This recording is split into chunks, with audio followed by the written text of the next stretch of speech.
L'interdépendance de l'amour et de la haine, telle que vous l'avez constamment signalé, résulte déjà du premier pas que l'on fait pour sortir d'une bienveillante impassibilité à l'égard de tout et, sans vouloir exagérer, aussi de nous-mêmes.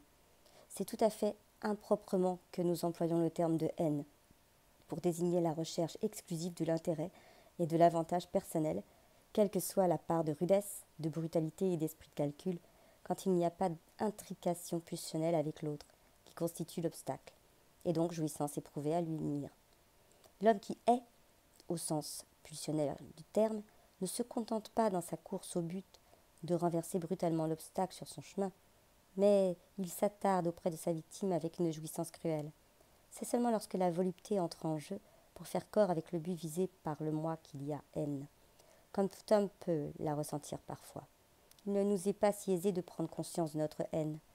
Nous pensons être saisis d'une aversion exacerbée alors que, derrière ce que le moi a rationalisé dans un souci d'objectivité, s'ouvre l'abîme béant des contradictions humaines dans leur inquiétante étrangeté, même si, pour ainsi dire, il n'est visible que par une fente étroite et sombre. Nous préférons traiter les objets de notre aversion avec correction, voire avec politesse, car c'est ainsi qu'ils nous retiennent le moins longtemps. Torturer cruellement ce que l'on n'aime pas n'est que torturant, et détourne le moi des objectifs qu'il poursuit. C'est seulement lorsque l'objet exerce un attrait érotique que s'éveille la cruauté, que la pulsion amoureuse est avalée par la pulsion de puissance et la pervertie pour en faire un moyen de jouissance. Cette déformation forcée des deux côtés, qui n'est légitime que dans les tout débuts du stade infantile, au moment où la personne ne s'est pas encore différenciée, peut par la suite blesser l'homme authentiquement cruel en lui faisant partager et ressentir la souffrance qu'il inflige, au point que sa cruauté se retourne en sensibilité exacerbée à l'égard de la souffrance d'autrui. C'est ainsi qu'interviennent les qualités dont vous avez montré de façon extraordinairement convaincante chez l'homme le caractère réactionnel, en les opposant à celles qui sont le fruit d'un travail positif, celui de la sublimation. La formation réactionnelle reste inévitablement dans les parages de la pathologie, et elle est comme telle sujette à risque, car elle est retour au stade infantile. Et ainsi, ce qui se rapporte au moi et ce qui se rapporte au toi sont à nouveau mêlés et confondus, alors que l'être, dont le développement s'est poursuivi par ailleurs, s'est déjà passablement structuré. Mais comment ne serions-nous pas parfois le théâtre d'une telle confusion ? Nous qui sommes, notre vie durant, enfermés en nous-mêmes, d'une part, et qui devons d'autre part intégrer cette masse qui nous englobe, nous et le monde extérieur, parce qu'elle est constituée de la même matière que nous. Nous donc, qui voyons nécessairement s'entrecroiser les processus de séparation et d'union, dans une contradiction perpétuelle. Cette association indissoluble n'est-elle pas mise au monde avec l'enfant dès le premier jour de sa vie ? Plongé dans l'isolement après avoir été expulsé de là où, exempt de désir, il était confondu avec le tout, l'homme ne tarde pas à y échapper par l'amour comme par la haine, pour se précipiter dans les excès de ce que nous appelons dès lors son âme. Sous l'effet de ce premier choc que nous cause la naissance, nous plongeons dans l'angoisse d'une existence étrangère qui nous fait nous perdre nous-mêmes, tomber du tout dans le rien, comme de la vie dans la mort. Et pourtant, lorsque nous faisons nos premiers mouvements dans cette nouvelle existence, ce qui nous pousse à retrouver l'obscurité du sein maternel doit déjà se muer, dans le même temps, en l'impulsion irrésistible de sauver ce pauvre résidu, cet être tronqué que nous sommes, de ne plus le laisser mutiler encore davantage.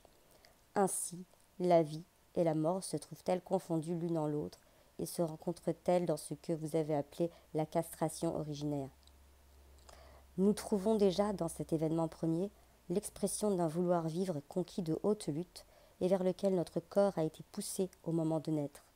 Dans cette expérience, gains et pertes sont intrinsèquement liés dès l'abord, à tel point que l'on peut effectivement rien dire d'autre de nos émotions que, au commencement, régnait l'ambivalence. Jaillissant de l'inconscient, le tronc du psychisme, comme sous l'effet du premier souffle d'air extérieur, se divise en deux branches, qui sont la manifestation secondaire de ce qui, derrière les apparences, ne fait encore qu'un en profondeur. Voilà justement le point où Adler a dévié de notre conception du psychisme. En greffant les pulsions érotiques sur la pulsion d'affirmation de la personnalité, il leur a contesté leur pleine légitimité, et après les avoir séparées de leurs racines, il les a utilisées comme des fleurs coupées pour composer d'une main artiste toutes sortes de bouquets. J'ai d'abord été frappée de constater que votre conception récente du couple, amour-haine, soumission et agression, s'écartait moins que par le passé de la conception d'Adler, du moins sur un point. La composante agressive n'est plus pour vous, comme autrefois, la volonté d'affirmation et d'expansion du soi, qui s'intériorise pour devenir ensuite violence exercée contre nous-mêmes, et en arriver progressivement à ce chef-d'œuvre accompli de la subtilité psychique, le retournement contre sa propre personne. Au lieu de cela, vous reconnaissez maintenant, à la pulsion d'agression, un degré d'autonomie tel qu'elle n'a plus besoin pour s'exacerber de la pression de l'extérieur, mais se porte elle-même à son paroxysme par l'action de sa propre tendance à la destruction. Au lieu que les deux directions pulsionnelles s'unifient à la racine, la pulsion de puissance, avec son désir de détruire, échappe à cette ultime motivation commune, issue de vouloir tout être et du vouloir tout avoir, encore distincts. Motivation qui jusqu'ici faisait même paraître plausible le retournement contre soi-même, en l'expliquant par l'irritation éprouvée à se heurter à ses propres limites. Je ne laisse pas d'être songeuse, car elle est loin d'être évidente, cette tyrannie de la pulsion d'agression prise pour elle-même. Il est pratiquement impossible de l'observer dans l'expérience et dans l'analyse. Toutefois, me reportant en pensée aux premières années de notre mouvement psychanalytique, je suis obligée de vous faire une concession. À cette époque, vous mettiez beaucoup moins l'accent sur l'autonomie de la pulsion de destruction, opposée en nous à la pulsion de conservation. Et cependant, déjà à ce moment, nous n'étions pas non plus sans savoir que seul le péché originel de l'individuation, qui rend invisible à nos yeux la grande innocence qui plane au-dessus de tout, montre les choses sous ce jour. Parce que c'est avec lui seul que l'homme commence à être analysable et que les deux ennemis jurés sont pourtant frères, nés du même sang. Et d'ailleurs, n'arrivons-nous pas ainsi à concilier nos deux points de vue dans la discussion que nous avons fréquemment au sujet de ces deux types extrêmes, le criminel et le saint? En vérité, cela ne vaut pas seulement, comme vous le mentionnez, pour le type russe, plus apte à les incarner. Le criminel, si on le conçoit comme un être de pulsion qui a gardé les traits du stade infantile, a pour ainsi dire une distance moindre que le saint à parcourir jusqu'au point où l'attitude du moi est encore noyée dans une conscience si labile qu'elle ne le concerne même pas encore totalement, mais qu'elle concerne plutôt cet espace englobant où se précipite le saint, dépouillé de soi.